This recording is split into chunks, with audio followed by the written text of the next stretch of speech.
بسم الله الرحمن الرحيم. السلام عليكم ورحمة الله وبركاته. اخوانا عاملين ايه؟ يا رب تكونوا بخير. الف مبروك للمارد الاحمر، الف مبروك لكل عشاق النادي الاهلي الفوز بالبطولة ال 12. تعليق ناري من خالد الغندور ورضا عبد العال يبارك للنادي الاهلي.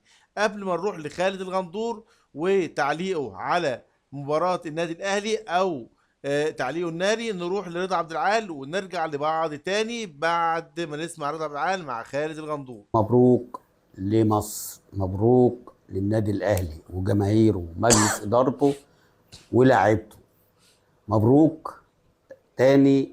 أسبوع على التوالي بنفرح. الأسبوع اللي فات نادي الزمالك كونفدرالية، النهاردة دوري الأبطال النادي الأهلي. إن شاء الله عقبال ماتش مصر وبوركينا بإذن الله ونكسب عشان الأفراح تتوالى، وبعد كده نبقى نستنى السوبر بعد كده بإذن الله.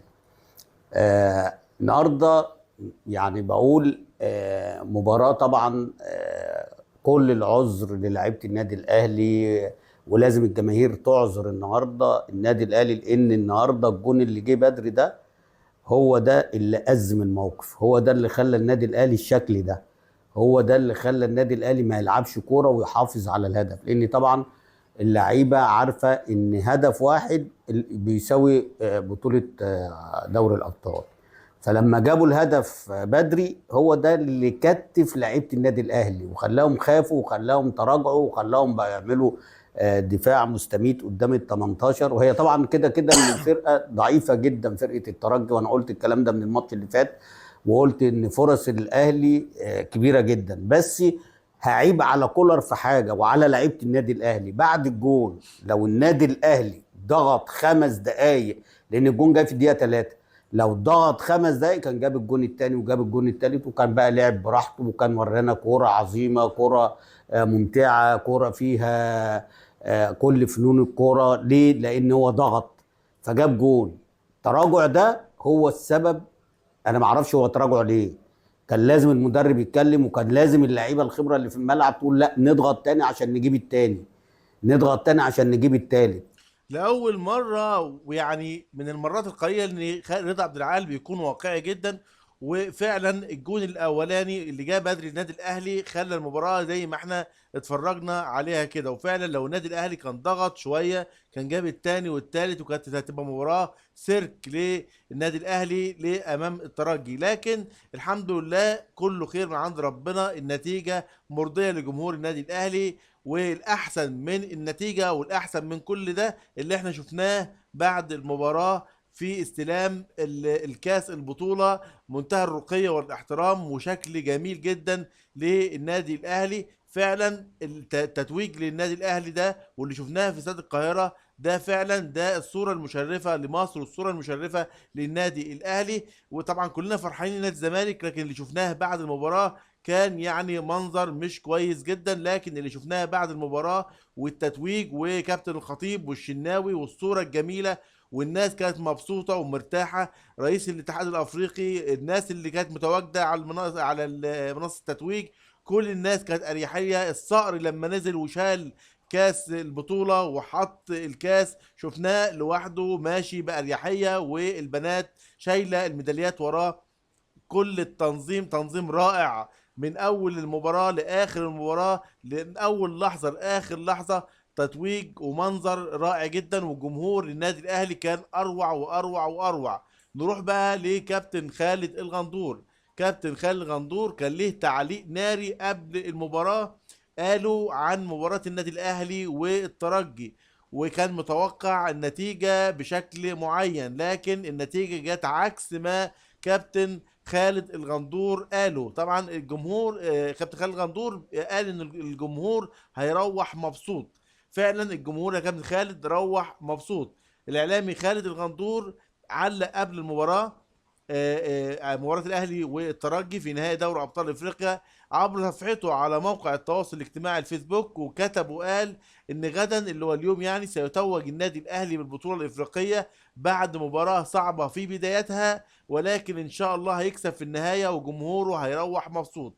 النتيجه كانت عكس ما قال كابتن خالد غندور. المباراه كانت سهله في بدايتها وكانت صعبه في نهايتها، وفي الاخر الحمد لله ان الجمهور روح مبسوط. وطبعا ان شاء الله ان يعني يستعد الفريق الاول كرة القدم من النادي الاهلي لخوض مباراة اياب نهائي دوري ابطال افريقيا، طبعا اللي شفناها النهارده. واستعد وكان يعني احلى استعداد واحلى نتيجة. طبعا جمهور النادي الاهلي كان يطمع بهدف واثنين وثلاثة، لكن الحمد لله ما شاء كل حاجة من عند ربنا، واللي ربنا يشاءه ويريده ربنا يعني حاجة جميلة جدا. وكل جمهور النادي الأهلي فرحان ومبسوط جدا، خصوصا إنه يكون النهائي عربي مصري خالص على أرض عربية في السعودية. يعني الزمالك فاز الأسبوع اللي فات بالكونفدرالية، والأهلي يفوز النهاردة ببطولة أفريقيا، والاثنين مصريين. يعني ان مصر الانديه المصريه تتربع على عرش البطولات الافريقيه. وان شاء الله نشوف سوبر افريقي يليق بسمعه الكره المصريه والعربيه والافريقيه على ارض عربيه في اسيا، ارض المملكه العربيه السعوديه. وان شاء الله القادم اجمل واحلى للكره المصريه والنادي الاهلي بمشيئه الله. وان شاء الله النادي الاهلي يستعد من دلوقتي النادي الاهلي يستعد لكاس العالم للانديه 2025. وان شاء الله النادي الاهلي هيخش له مبالغ كويسه ان شاء الله الفتره القادمه، يقدر يجيب لعيبه على مستوى يعني عالي جدا.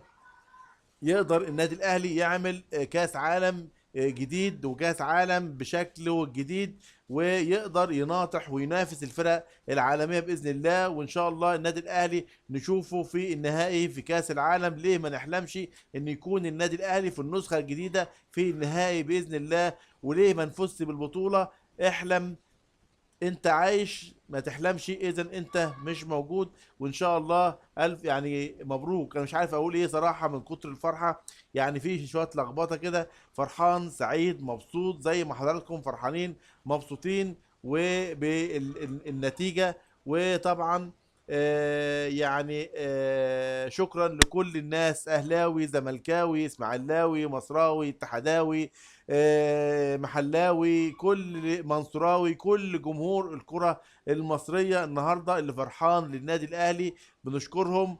وزي ما النادي الأهلي وجمهوره فرحوا للزمالك والزملكاوية، أكيد النهاردة يعني جانب كبير من جمهور الزمالك فرحانين بنتيجة النهاردة. لأنه أولا مدرب نادي الزمالك كان يعني يتمنى ان الاهلي يفوز ويلاقي الاهلي في السوبر الافريقي، وكان له ما اراد. والنادي الاهلي فاز بالبطوله الافريقيه، وان شاء الله هيقابل الزمالك في كاس السوبر. ويا ريت جوميز ما يندمش على تمنيه بفوز الاهلي النهارده، لان ان شاء الله النادي الاهلي هيعمل نتيجه كويسه لعشاق المارد الاحمر. طبعا انا كاهلاوي يعني متحيز للنادي الاهلي، النادي اللي انا بحبه وبنتمي له. وبشكركم والف مبروك للمارد الاحمر، ومزيد من الانتصارات والسعاده والنتائج الجميله في الفترات القادمه باذن الله.